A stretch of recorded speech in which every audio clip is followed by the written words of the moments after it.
আসসালামু আলাইকুম ওয়া রাহমাতুল্লাহি ওয়া বারাকাতুহু।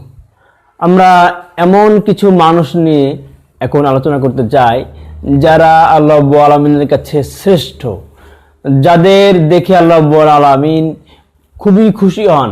তারা হচ্ছে এমন যুব সমাজ, যে যুব সমাজের ভিতরে খারাপিয়াত নেই, যে যুব সমাজ কোনো ধরনের কুপ্রবৃত্তি বা ভ্রষ্টতা এগুলিতে নিজেদেরকে জড়িয়ে দেয় না, নিজেদেরকে ধ্বংসের দিকে ধাবিত করে দেয় না। নিজেদের যে ক্ষমতা আল্লাহ রাব্বুল আলামিন দিয়েছেন, শরীরে বিপরীত শ্রেণীর প্রতি চাহিদাগত বা সার্বিক বিষয় তার যে ক্ষমতা রয়েছে, এগুলিকে সে আল্লাহ রাব্বুল আলামিনের সন্তুষ্টির জন্য নিয়ন্ত্রণ করে। যারা কখনো খারাপের সাথে জড়ায় না, যারা সূরা বনী ইসরাঈলের এই আয়াত সহ আরো বহু আয়াতের অনুসরণ করে, যে আয়াত আল্লাহ রাব্বুল আলামিন বলেছেন ওয়ালা তাকরাবুল ফাওয়াহিশা মা যাহারা মিনহা ওয়া মা বাতান, তোমরা প্রকাশ্য অপ্রকাশ্য কোনো ধরনের খারাপের সাথে জড়িয়ে যেও না।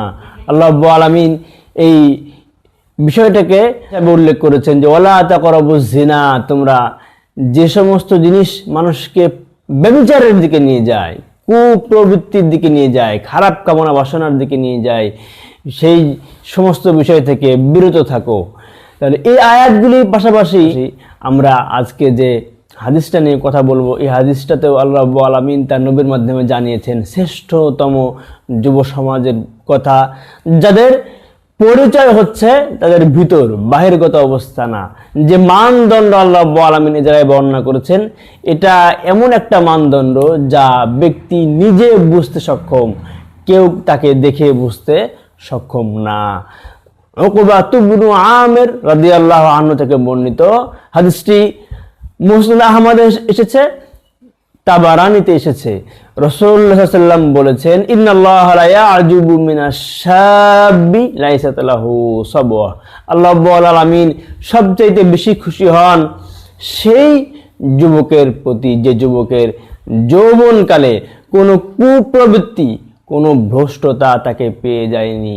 তাহলে এই হাদিসটা প্রমাণ বহন করছে একজন মানুষ সবচাইতে শ্রেষ্ঠ হওয়া বা না হওয়ার মানদণ্ড কি সেই হিসাবে।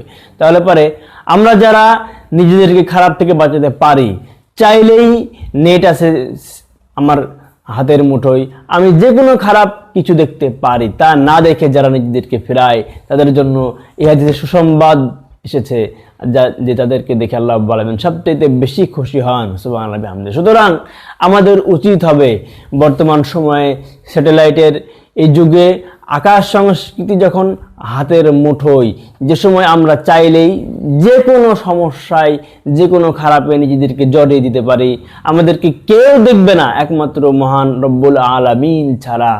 আমাদের এই সময় যেন এটা মনে হয় যে আমার এই পাপের সাক্ষী কেউ নেই, কিন্তু তিনি সাক্ষী, যিনি এই পাপের বিচার করার জন্য সেদিন আমাকে তার সামনে দাঁড় করাবেন। আল্লাহ রাব্বুল আলামিন আমাদের এই অনুভূতি ভিতরে জাগ্রত করার তৌফিক দান করেন।